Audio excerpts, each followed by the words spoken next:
Bismillahirrahmanirrahim. Assalamualaikum warahmatullahi wabarakatuh. Baiklah, saya Debbie Widiawati dari kelompok 7 NIM 19130300140. Di sini saya akan melanjutkan penjelasan materi kelompok 7 yang mana poin ke C dan poin ke D. Kemudian masuk kita ke poin C, pembagian sumber daya alam. Sumber daya alam dapat digolongkan menjadi beberapa macam. Berikut ini akan disajikan beberapa pengolongan sumber daya alam berdasarkan sifat, potensi, dan jenisnya. Kalau berdasarkan sifat, sumber daya alam ini dapat dibagi 3. Sumber daya alam yang dapat diperbaharui, kemudian sumber daya alam yang tidak dapat diperbaharui, dan sumber daya alam yang tidak habis.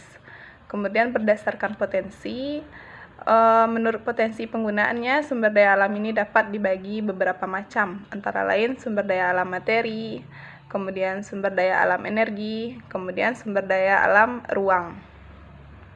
Yang ketiga, berdasarkan jenisnya. Berdasarkan jenisnya, sumber daya alam ini dapat dibagi 2 sebagai berikut.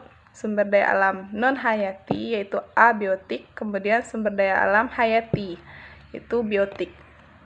Yang keempat, berdasarkan Undang-Undang Nomor 11 Tahun 1976 tentang pertambangan, sumber daya alam berdasarkan Undang-Undang Nomor 2 Tahun 1976 dibagi menjadi 3, yaitu golongan A meliputi bahan tambang strategis yang berperan penting demi kelangsungan kehidupan negara.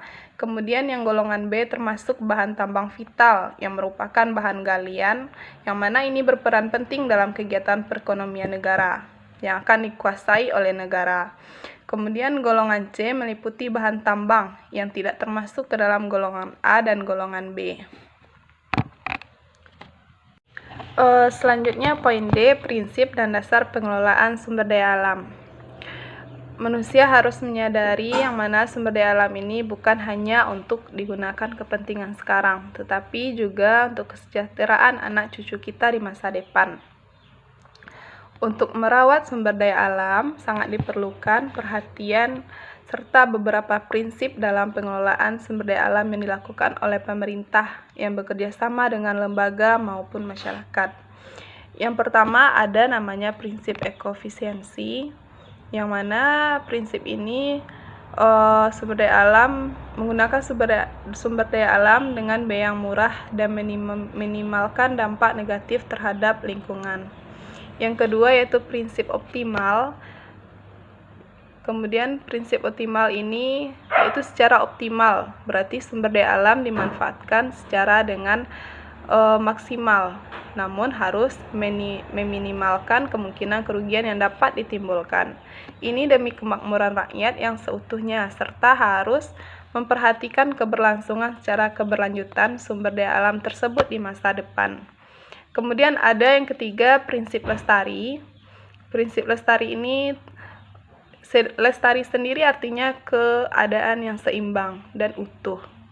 Maksud dari lestari ini adalah upaya dalam pengelolaan sumber daya alam beserta dengan ekosistemnya, yang mana tujuan untuk mempertahankan sifat asli serta bentuk dan keberadaannya tetap ada walaupun itu dilihat dari sifatnya maupun bentuknya.